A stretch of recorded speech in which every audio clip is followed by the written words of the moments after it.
What's going on, homies? Welcome back to the League of Legends YouTube channel. I'm your host, Ravish, and today we're gonna take a look back on the LCS. Now, I'm sure the first thing you're thinking of is, but you guys are in the LCS, so of course you're gonna be biased, and you'd have a good point.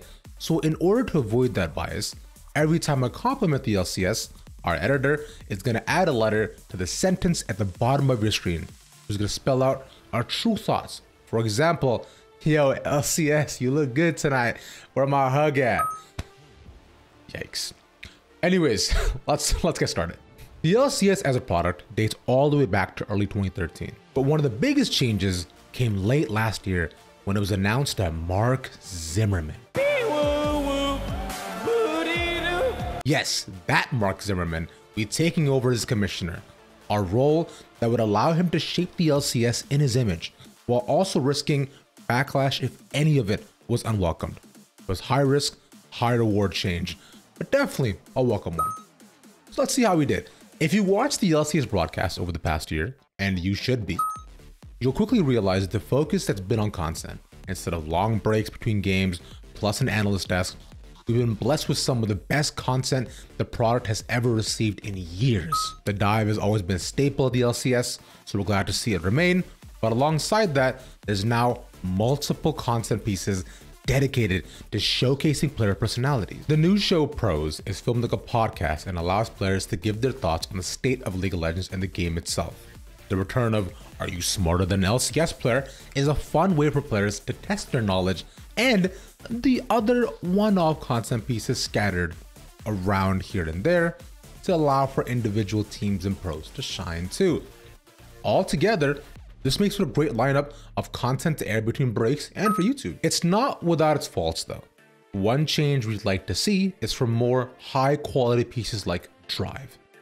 One is way too little, and with the rest of the videos feeling like a game show or podcast, they start to blend together and get repetitive. This isn't a problem yet though, with how early it is, and we want to make sure that you guys kind of diversify before it gets out of hand.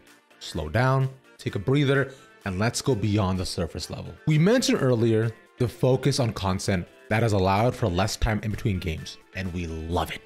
Since the LCS is on weekends, it's already competing with the real world for viewership. For example, in the past, if I knew watching LCS live was gonna take up most of my weekend, I might be inclined to skip on watching and opt to watch highlights later on. But less time in between games means that I could watch most, if not all, of the stream before going about the rest of my day. This is mostly relevant for North American audiences though. Sorry, Europe, you shouldn't have lost the energy. There are some changes we'd like to see. Despite the champion select phase being pre-recorded at the same time, it still feels fairly long and not that different from before, especially considering we're still watching players fiddle with their PCs on stage while draft is happening. I had assumed that the removal of live draft meant that we come back from our break and instantly see the draft from the upcoming game on screen, putting us only seconds away from being in game. But perhaps that'd be too quick of a turnaround time and not allow for players to prepare their peripherals. So we forgive you, LCS, it's fine. The other change we want to discuss are in regards to the guest talent we're seeing every week. I enjoy knowing the LCS is going to be different from week to week, and the guest talent that have come on to take over both interview and casting duties, making it a unique way of keeping the show fresh. We also can't help but wonder how sustainable it is. Some weeks the talent may be a hit with fans and receive rave reviews, and other weeks the talent may be a miss, which could lead some unknowing viewers to think that they're watching a typical day on the broadcast. We just wonder what the end game is here, and if it will lead to something more permanent. By the way, we don't personally think there's any talent that's been a miss on stream, but we also can't speak for all viewers. Remember, this video is meant to specifically target things that relate to content production for the LCS. We can't talk too much about some other changes since we aren't experts on those fields, but we're aware of other great changes like the LCS being played on live patch, which allows for immediate transition from pro play to solo queue. But we're also keenly attuned to the 2 to 3 week break in the middle of the splits, which was considered a momentum killer by some. Again, there's likely more at play there than we're aware of, so we'll refrain from dissecting those. What we can do though is share the small clip about what two of our players, Tomo and Isles, thought about the LCS changes this year. I do think the LCS changes have positively impacted the viewer experience. Like everyone playing new patch, like the smaller game for example, that's like the first one.